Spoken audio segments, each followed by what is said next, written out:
Ou seja, uma oportunidade de você publicamente mostrar piedoso.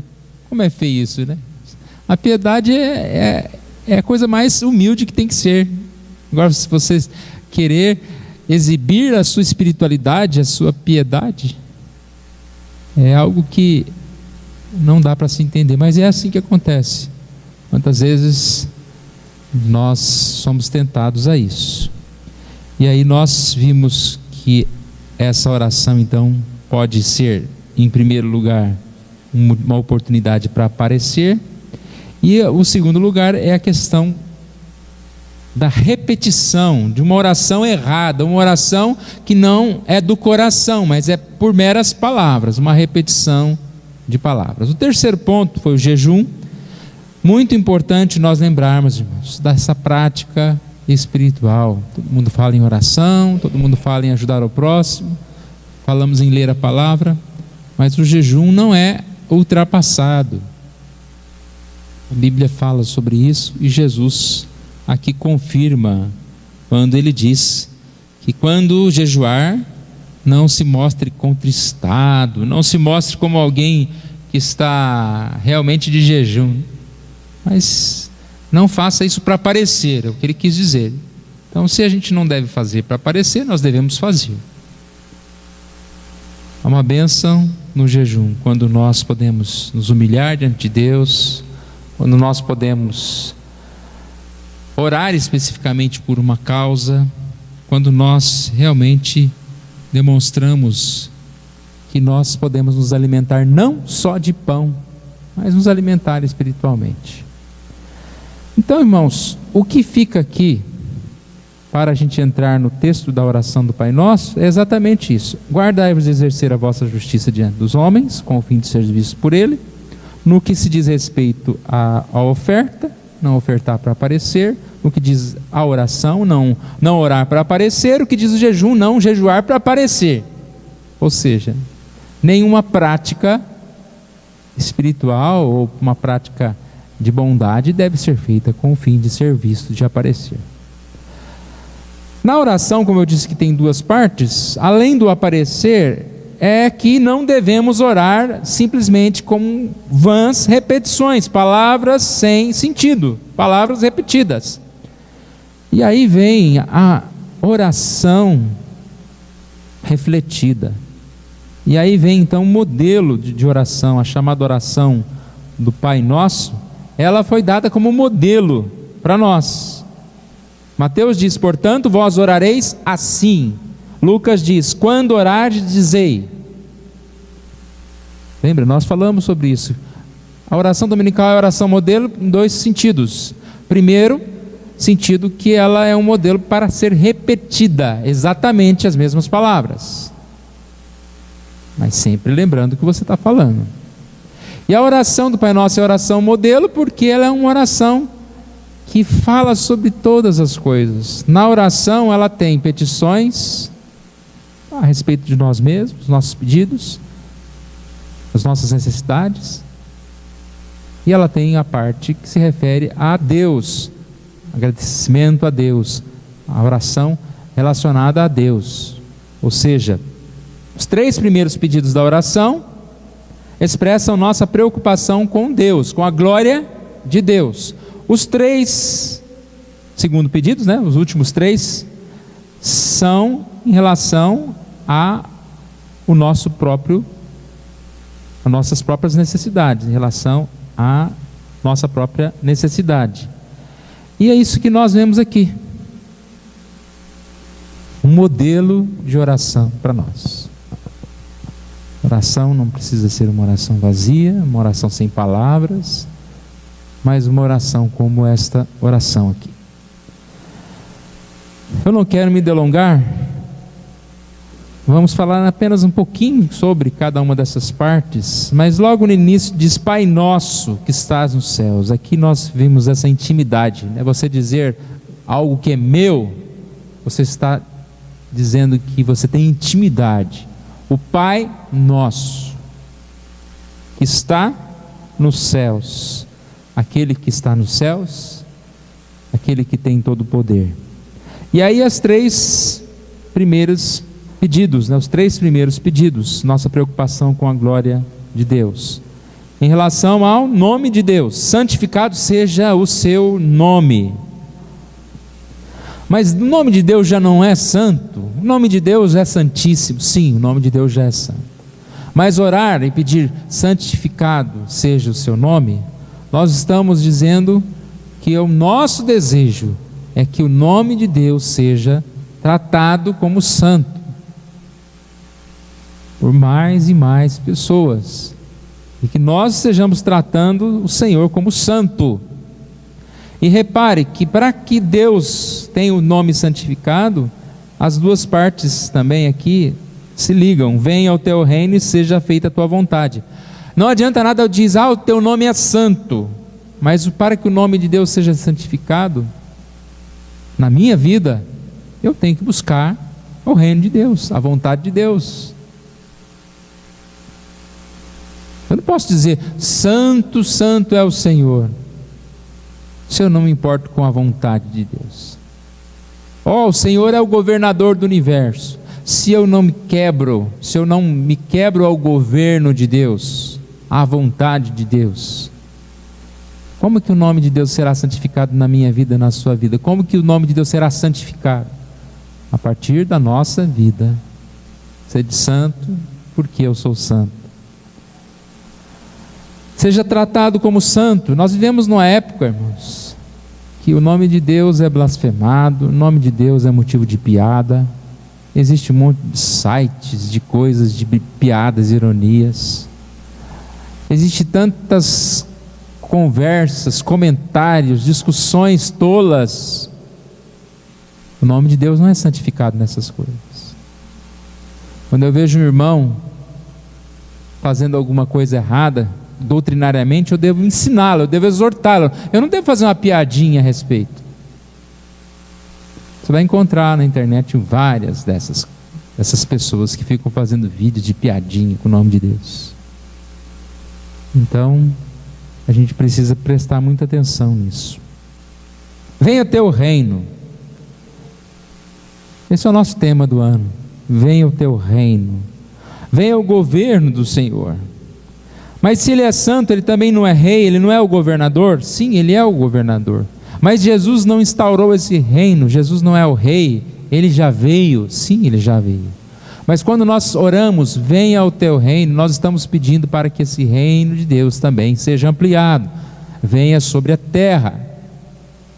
Da mesma forma que nós oramos, santificado seja o teu nome, assim na terra como nos céus, nós queremos que o reino de Deus venha sobre nós, aqui na terra. Como Deus é rei nos céus, ele é rei aqui na terra. Quando Jesus vem a esse mundo, ele anunciou o reino, ele ensinou a respeito do reino, ele ampliou os mandamentos. Nós temos, por intermédio da palavra de Deus, pelos ensinos de Jesus, os ensinos de Paulo, os ensinos das Escrituras, muitas coisas, muitos argumentos, muito ensino de sabedoria, para que a gente viva de acordo com o reino de Deus. Onde que nós aprendemos as coisas, irmãos? Eu aprendo com a vida, né? Aprendi com a vida. Não, a gente aprende com a Bíblia. Com a vida, a gente vai aprender um monte de coisa estranha e errada. Eu vou aprender com a sabedoria popular, vou aprender com tudo que se é jogado aí ao vento pelo mundo. Não, a minha lente é a palavra de Deus, e é ali no manual que eu vou conferir se o que eu estou aprendendo nesse mundo é verdadeiro, deve ser seguido. Venha o teu reino, este governo de Deus sobre toda a terra. Nós vivemos num tempo, irmãos, que nós temos que muitas vezes não ensinar ao mundo que está lá fora, nós temos que ensinar a igreja. Às vezes nós não temos que evangelizar o mundo que está lá fora, mas temos que evangelizar dentro das igrejas, porque há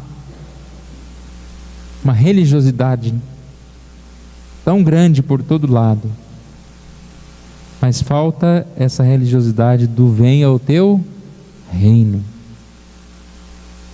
Esse ano, com a comemoração dos 500 anos de reforma, há muitos estudos, muitas pessoas falando, né? 500 anos, e aí? E aí, nós precisamos clamar pelo reino de Deus, que o reino de Deus venha sobre nós. Seja feita a tua vontade. Da mesma forma que Jesus vem ensinar os princípios do reino, Ele ensina a tua vontade, ensina a vontade. E essa vontade deve ser aproximada assim na terra como nos céus. Já disse isso, irmãos, muito fácil e desejar fazer a minha vontade, a nossa vontade. Mas a nossa oração constante é que seja feita a vontade de Deus. Então eu devo viver contrariado. Não, você deve viver feliz no caminho. Porque a vontade de Deus é sempre boa, agradável e perfeita. A minha vontade, muitas vezes ela é maligna, ela é falha, ela se engana, né? Se deixa enganar. Nós somos pegos por ilusões, por mentiras. Por isso nós oramos: venha o teu reino, seja feita a tua vontade. Quantas vezes resistimos à palavra, e resistir a essa palavra é loucura. Resistir à vontade de Deus é loucura. Deus quer o melhor para nós. Na segunda metade da oração do Pai Nosso, passa então um adjetivo de teu para nosso, né? Nós falamos: venha, santificado seja o teu nome, o teu reino, venha o teu reino, seja feita a tua vontade. E agora é: o pão nosso de cada dia nos dai hoje. Passa para o nosso, perdoa as nossas dívidas e não nos deixe cair em tentação. Pão nosso de cada dia dá-nos hoje. Olha como é completa essa oração. Em primeiro lugar, nós lembramos de adorar a Deus, de pedir para que a vontade de Deus seja feita, que o nome de Deus seja santificado, que o reino de Deus venha, que a vontade de Deus seja feita. E agora nós oramos, pedimos pelos nossos pedidos principais aqui, que é o pão, o perdão e também a liberdade, ser livre do mal, da tentação. O pão nosso, pão é símbolo de tudo que é necessidade, irmãos. Preservação da vida, alimento, saúde, bom tempo, casa, lar, esposa, filhos, governo.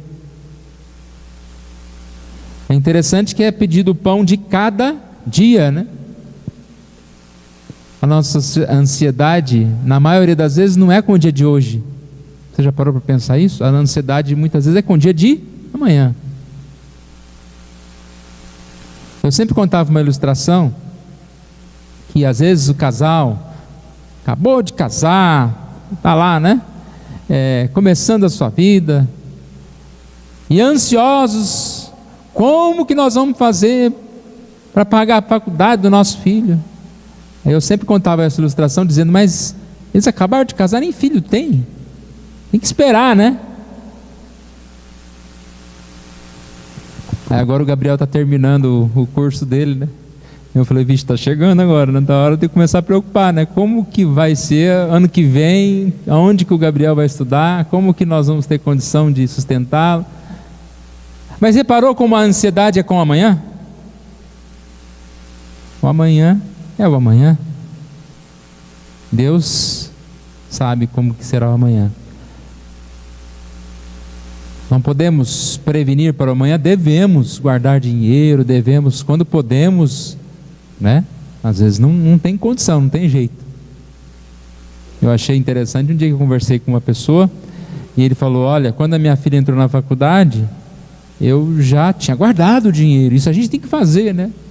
Porque se eu não, na minha loja, eu não vendesse nenhuma agulha, eu não ia ter que tirar minha filha da faculdade, né? Mas se todo mundo pudesse fazer isso, né? Não é bem assim, né? Alguns têm que dar um jeito de vender o almoço para comer a janta, né? Mas nós não devemos ficar ansiosos pelo dia de amanhã. Pão nosso de cada dia nos dai hoje. Eu achei interessante também a questão do pão aqui. Dá a entender que Jesus quis dizer que nós devemos pedir pelas nossas necessidades mais básicas e não pedir por luxos. Você reparou também, às vezes, os nossos problemas, a nossa ansiedade não é em relação ao pão, mas é em relação à padaria inteira, né? Porque o pão, a roupa do dia a dia e tantas outras coisas, Deus tem nos dado. O problema é que nós ficamos ansiosos é porque nós não queremos só pão, queremos a margarina, queremos a mussarela. Vai dar fome agora, não? Deus garantiu o pão. Se não tiver mussarela hoje, come o pão, mas peça pelo pão. Não que você não possa pedir por outras coisas maiores. Tudo deve ser colocado diante de Deus já em ação de graças. Mas na oração ele colocou aqui, eu creio que as necessidades básicas principalmente. Nos deu o nosso alimento. E o pedir não impede que nós estejamos trabalhando, ganhando a própria vida. Pelo contrário, né, irmãos?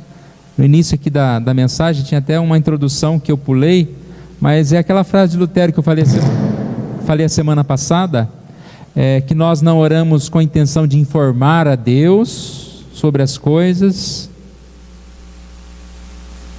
como se Ele desconhecesse, ou para incitá-lo a cumprir o seu dever, ou para apressá-lo,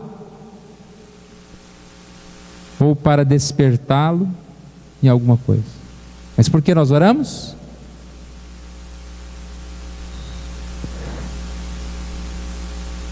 Para que nós mesmos sejamos despertados a buscar mais a Deus, a exercitar a nossa fé e aliviar as nossas ansiedades, a exercitar essa confiança. Eu entrego nas mãos de Deus. Ou seja, as nossas orações são mais um impulso para a nossa própria ação. Então, quando eu peço, ó Senhor, o pão nosso de cada dia me dá, eu também estou me lembrando, amanhã eu tenho que trabalhar, né? Como que Deus vai me dar o pão? Ele vai me dar força para trabalhar, Ele vai me dar condição, de alguma forma, comprar o pão. Então não é o pão nosso de cada dia me dá hoje. Aí acorda, pai, não está na mesa o pão, então vou orar de novo. Não, vamos trabalhar. Também não nos isenta de ajudar o próximo. Nós pedimos o pão de cada dia e também ajudamos o próximo. A segunda parte dos nossos aqui é: perdoa as nossas dívidas como nós temos perdoado os nossos devedores. Então, quanto ao pão, o perdão é necessário. O alimento do corpo e o alimento da alma. Os dois são necessários, senão você morre. Se você alimentar pelo menos a sua alma, você vai morrer, pelo menos vai para o céu, né? Então, mas os dois são necessários. Quantas vezes nós pedimos pelo pão, trabalhamos pelo pão, corremos pelo pão, comemos o pão, fartamos de pão, e a nossa alma seca. Por isso nós devemos pedir pelo perdão, reconhecimento que somos devedores. Sem o perdão, nós temos uma dívida. Pedir perdão é pedir para que Deus esteja nos dando condições de prosseguir, que seja cancelada essa penalidade, a dívida contra nós. Versículo 14 e 15, ele faz uma complementação aqui, né? Qual é essa complementação? Qual é essa adição? assim como nós temos perdoado os nossos devedores. E aí ele diz: se perdoardes aos homens suas ofensas, também vosso Pai Celeste vos perdoará. Porém, se não perdoardes aos homens as suas ofensas, tampouco vosso Pai vos perdoará as vossas ofensas. Então, não aqui é o significado de que se você perdoar o seu próximo, você já está perdoado diante de Deus. Não é simples assim. Mas está dizendo que uma das formas de você realmente reconhecer que você arrependeu, é um pecador que se arrepende pelos seus pecados, é o saber perdoar o seu próximo. Quando nós não sabemos perdoar o nosso próximo, nós estamos em dívida. E aqui diz que provavelmente a gente não está arrependido. Deus perdoa o arrependido. E uma principal evidência do arrependimento é o Espírito perdoador, perdoar o nosso próximo.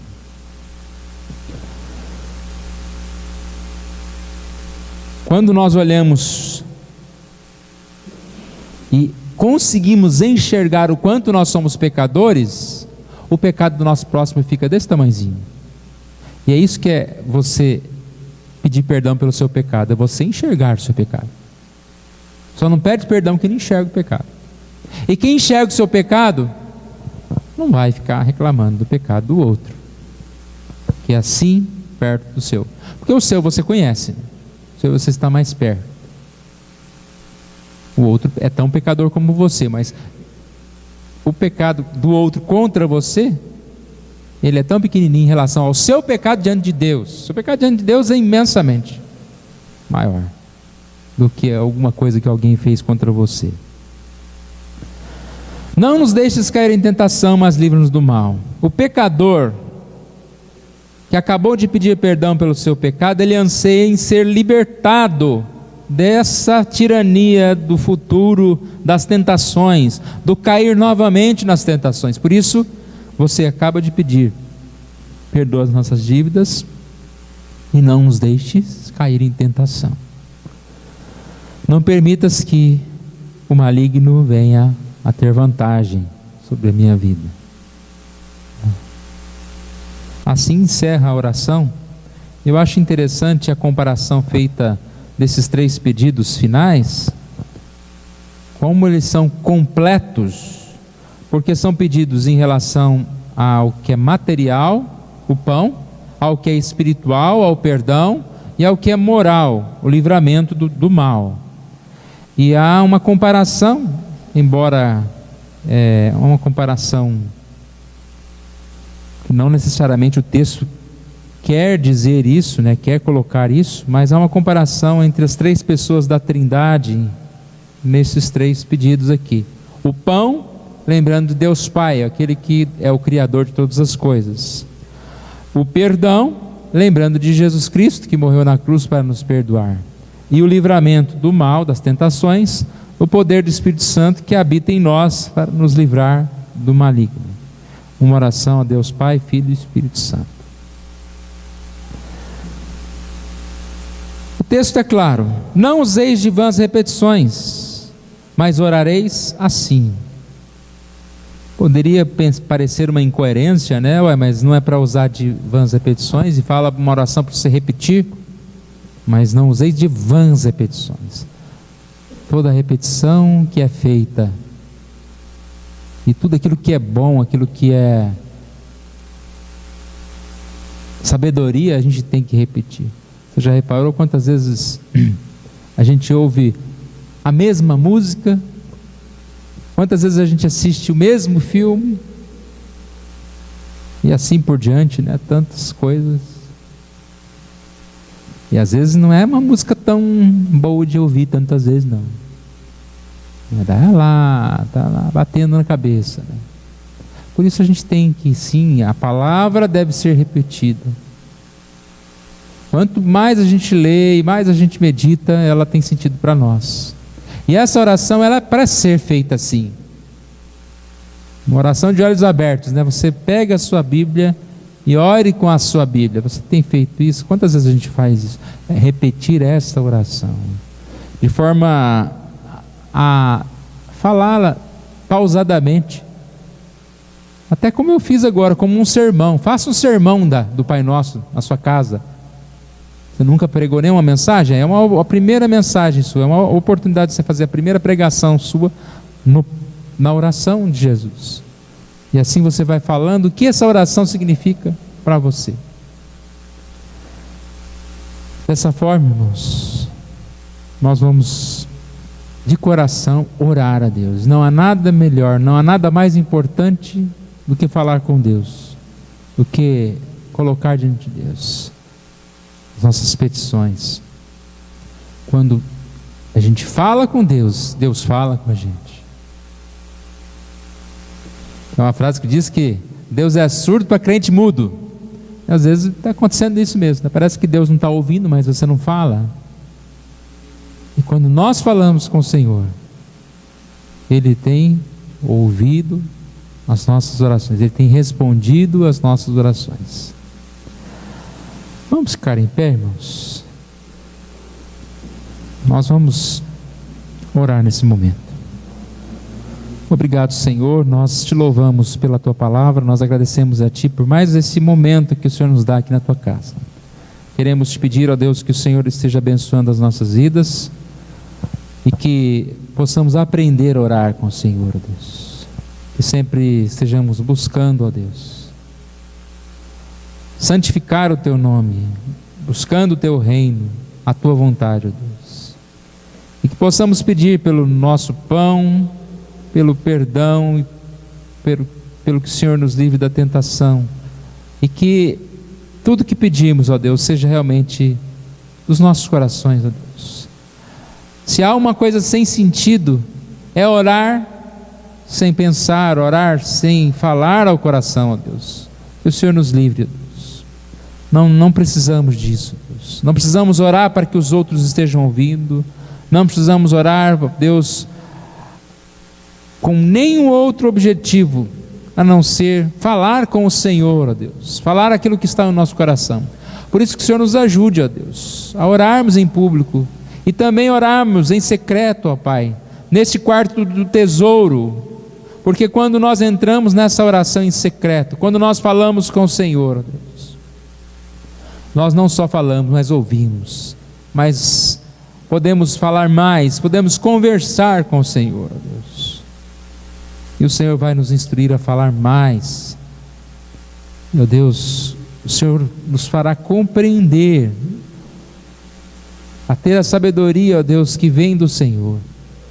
Nos fará desprender desse mundo, ó Pai, e compreender que a nossa vida não se resume no comer, no beber, no divertir, ó Pai, mas a nossa vida também é uma vida espiritual, é alimentar a alma, é alegrar-se no Senhor, ó Deus.